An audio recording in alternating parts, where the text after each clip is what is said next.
Ici, à mes yeux, vous voyez passer plus d'un millier de personnes qui viennent faire ce qu'on appelle des explorations. En gros, c'est une analyse de leur nuit. Ce sont des gens qui ont des problèmes de sommeil, qui ont des insomnies. Et vous cherchez à comprendre ce qui se passe. C'est bien ça? C'est vraiment l'examen de référence qui nous permet d'étudier avec énormément de précision le sommeil des gens, y compris le temps qu'ils dorment à la seconde près, et aussi la qualité de leur sommeil avec les différents stades. Alors, vous nous avez sélectionné quelques vidéos qui sont vraiment typiques de ce que vous voyez. Donc là, c'est une vidéo assez typique d'une apnée du sommeil assez importante quand même, hein, vraiment au sens littéral de l'apnée, où le patient vraiment va s'étouffer durant son sommeil.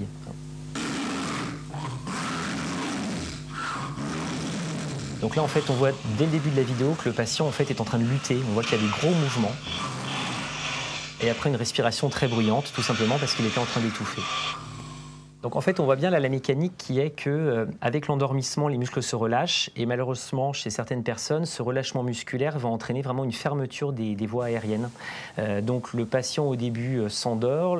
Les voies se rétrécissent, on va plutôt passer par un stade de ronflement souvent assez bruyant dans ce genre de contexte. Et puis les voies se rétrécissant de plus en plus, elles vont carrément se collaber. Et là on le voit, le patient en fait vraiment est dans une lutte parce qu'il essaye de faire passer l'air, donc il force au niveau thoraco-abdominal. Le patient en fait vraiment va sursauter, faire ce qu'on appelle un éveil suffocatoire, se réveiller suffisamment pour remettre en place ses muscles et laisser passer l'air à nouveau. Donc faire une respiration très bruyante, comme quelqu'un qu'on aurait étouffé pendant 30 secondes, se rendormir et puis il est reparti sur l'apnée suivante. Là, on peut comprendre que la nuit, elle est difficile pour le coup. La nuit n'est pas du tout reposante. Du coup, là, c'est une lutte en fait pour respirer tout au long de la nuit. Oui. Alors là, on voit le patient qui se lève carrément. C'est ce qu'on appelle, en termes techniques, un trouble du comportement en sommeil paradoxal. Et en fait, tout simplement, ça veut dire que c'est un patient qui vit ses rêves. Voilà, c'est-à-dire que... C'est du somnambulisme, on peut Alors, dire ça? c'est classé dans la même catégorie que le somnambulisme, c'est pas tout à fait la même pathologie. Le somnambulisme correspond plutôt à un comportement automatique inconscient pendant le sommeil. Dans le trouble du comportement en sommeil paradoxal, on est vraiment sur des gens qui sont en train de rêver, comme nous on le fait aussi.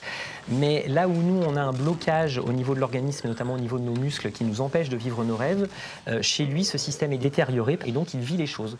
Donc c'est typiquement dans ce genre de pathologie qu'on a des gens qui vont se battre, lancer la table de nuit à travers la pièce parce qu'ils ont l'impression d'être attaqués par un animal sauvage, hurler, parler, être violent avec la personne d'à côté. Ça peut aller très loin puisqu'en fait, ils sont dans leur rêve et ils le vivent totalement. Alors on voit clairement cette personne là qui cherche à tout débrancher. Voilà, alors là on voit bien qu'il est complètement perdu et qu'il ne sait pas trop ce qu'il fait en fait. Donc il se lève, il erre, il ne sait pas trop où est-ce qu'il doit aller aux toilettes, il tire les fils mais on voit bien qu'il ne sait pas trop ce que c'est. Et ce qui est intéressant, c'est que cette personne le lendemain matin n'a aucun souvenir de ce qui s'est passé. Rien du tout. Rien du tout. Parce que là il est en train de dormir en fait, il est en semi-sommeil et donc il ne comprend pas ce qui se passe en fait. Et surtout il ne le mémorise pas. Et alors qu'est-ce qu'on peut trouver comme traitement pour cette personne? Alors sur ces pathologies là, on est vraiment sur une anomalie neurologique. Donc on a vraiment des traitements de référence qu'on va assez souvent devoir mettre en place pour éviter tout risque, que ce soit pour lui ou l'entourage, parce qu'on a souvent des gens qui se blessent, qui se cassent le pied, pour les poings, sécuriser en fait. Pour les sécuriser exactement. Et puis ce qui est important, c'est que c'est une anomalie qui peut être en fait le signe d'autres pathologies neurologiques. Donc on va aussi souvent après orienter les personnes vers d'autres examens neuro pour vérifier qu'on n'est pas dans un contexte de pathologie un peu plus large.